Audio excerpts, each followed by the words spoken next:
Et je vais retrouver à un moment donné le processus qu'on a vu au départ. Et ce qui est extraordinaire, c'est que si on lit bien Viktor Frankl, quand il parle d'une véritable thérapie, il amène la personne à faire le tzimtzum de lui-même. Il amène la personne à faire le bitul hayesh, de lâcher prise de cette problématique du jeu pour passer à une transcendance.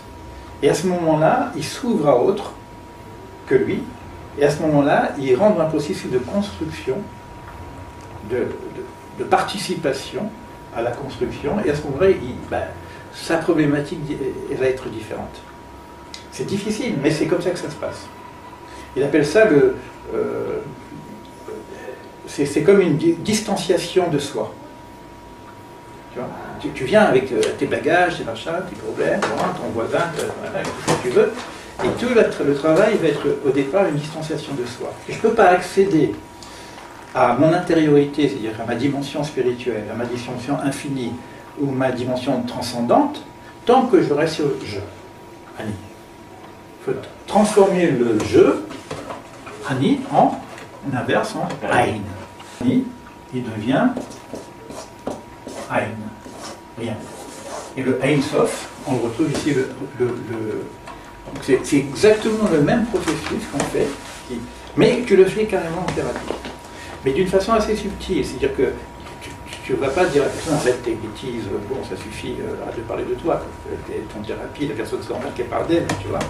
Mais en même temps, tu vas l'amener progressivement à ouvrir son champ. Ça, c'est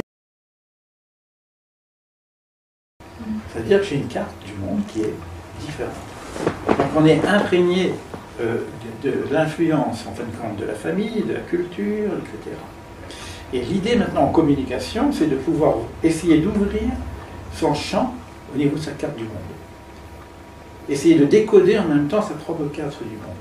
Parce qu'on n'a pas toujours accès au réel. On n'a accès qu'à l'interprétation du réel. Et tout le travail va être fait d'une forme de décodage, de recadrement et de décodage pour, entre ce que je vois et ce que je suis, si j'ouvre le champ du jeu ici et je passe ici, je vais commencer à voir autre chose. Et je vais accéder dans ce que je vois à des choses qui dépassent la forme. Là, on pourrait retrouver Rabbi Nachman de Breslau qui va trouver l'essence de chaque chose. Dans chaque chose, il y a de l'essence. Mais pour découvrir l'essence de chaque chose, il faut que moi-même, je me mette dans l'essence de moi-même. Sinon, je suis dans ma forme extérieure et je ne peux voir le monde qu'avec ma forme extérieure et j'analyse le monde avec ma forme extérieure. Par contre, si j'arrive à faire ce bitul hayesh, j'ai une perception totalement différente et ma carte du monde s'ouvre. J'ai un champ de perception qui est totalement différent. Et je suis capable de voir dans la simple pierre la présence divine. On le voit dans une fleur, on le voit dans un animal, on le voit dans l'être humain, mais je peux le voir. Il y a tout ce processus d'ouvrir son champ et donc de changer ce qu'on appelle son paradigme. Et pour ça, on se pose des questions. Tout le coaching va nous permettre de nous poser des questions vraiment de l'ordre de l'essentiel. Quand on se pose ces questions-là, ça décoiffe un peu souvent, parce que c'est des questions qui sont à l'inverse. Et là, c'est encore Viktor Frankl qui nous amène ce qu'on appelle les questions paradoxales. Et dans la guérison aussi, il fait des propositions paradoxales c'est-à-dire que ça change, ça tourne le processus mental. On va lui poser des questions de l'ordre de l'écologie qui sont complètement à l'envers. Qu'est-ce que tu gagnes en ne réalisant pas ton objectif ? Qu'est-ce que tu perds en réalisant ton objectif ? Parce que finalement, il y a quelque chose qui me limite, qui me coince, mais ce truc qui me coince, il vient me dire quelque chose. Donc je vais l'interroger. Et au lieu de dire il faut que je sois fort, je vais me battre contre mon saboteur, je vais essayer de dialoguer avec le saboteur. Et je vais voir que le saboteur, quelque part, c'est une écologie, peut-être qu'il veut me protéger de quelque chose. Donc on est dans des interrogations. C'est toujours pareil, et hop, on passe à autre chose.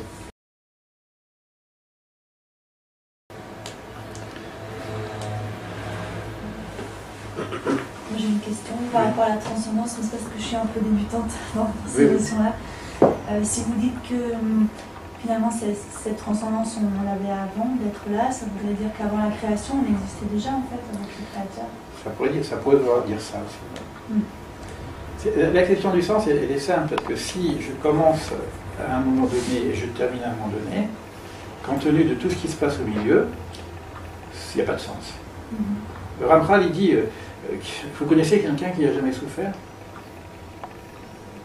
Ça n'existe pas. Combien d'épreuves pour arriver à quoi? À une tombe où on marque mon nom et avec ma date de naissance, ma date de mort. C'est ça la vie? C'est quoi? À quoi ça sert? De toute façon, on va partir en poussière. Donc, c'est-à-dire, s'il n'y a rien au départ, s'il n'y a rien après, on ne peut pas arriver au sens. Mais alors, si je prends conscience qu'il y a quelque chose en moi qui est avant moi, avant ce jeu qui vient d'exister, et si je sais qu'il y a aussi quelque chose qui est après moi, après ce jeu, donc qui est de l'ordre du or ou du haï, à ce moment-là, je sais qu'il y a un sens. Donc, et je vais réfléchir autrement au niveau du parcours. C'est-à-dire, ce parcours n'est un parcours provisoire, c'est un apprentissage. Donc, il y a des cycles. Donc, je vais voir le monde de façon un peu différente. Alors, la question était très intéressante parce qu'en termes de transcendance et de croyance, bon, les religions nous disent quelque chose avant, quelque chose après. Bon, il n'y a pas que le judaïsme, hein, la réincarnation, etc. Moi, la question que je pose, c'est que j'y crois, d'accord, mais comment j'y accède? Je sais qu'il y a un inconscient spirituel, mais comment j'y accède? Comment j'y accède, c'est-à-dire au niveau de mon réceptacle. Moi, en tant qu'être, comment je peux appréhender ces choses-là? Comment je peux expérimenter, au-delà de l'histoire, donc de mon phénomène, des phénomènes extérieurs, comment je peux accéder à ces choses-là?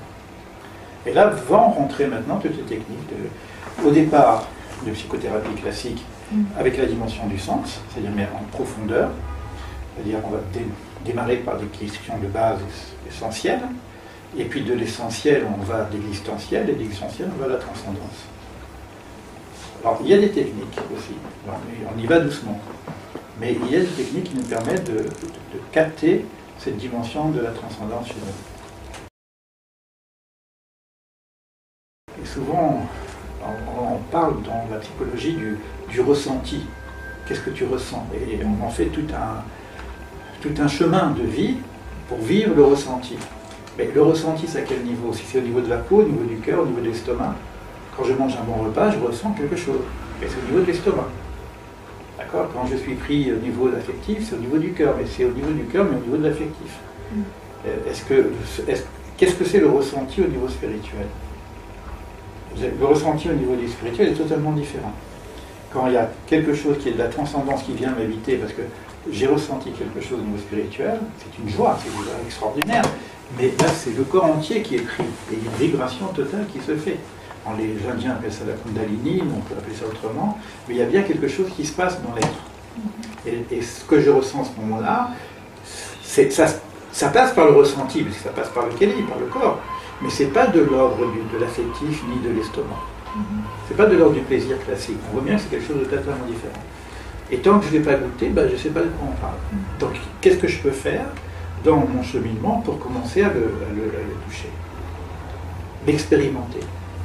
Pour que ça ne soit pas simplement une croyance. Que ça soit aussi quelque chose de l'ordre du vécu.